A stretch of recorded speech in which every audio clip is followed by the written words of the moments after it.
Hi everyone, I'm Suyuk from One Stop Solution. In this video, I will show you how to know if someone blocked you on Telegram.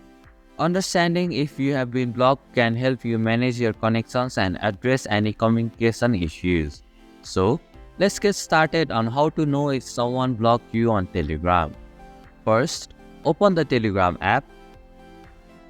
Tap on the search bar at the top.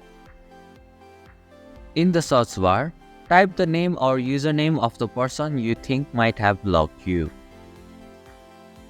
If the user does not appear in the search results, it could be a sign that you have been blocked. To confirm, ask a friend or family member who also uses Telegram to search for the same user. If the user appears in their search results but not in yours, it's likely that the user has blocked you on Telegram. And this is how you can know if someone has blocked you on Telegram. Thank you for watching One Stop Solution.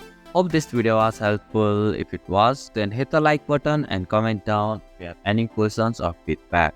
Also, if you are new to our channel, please subscribe and hit the bell icon so that you won't miss our upcoming videos.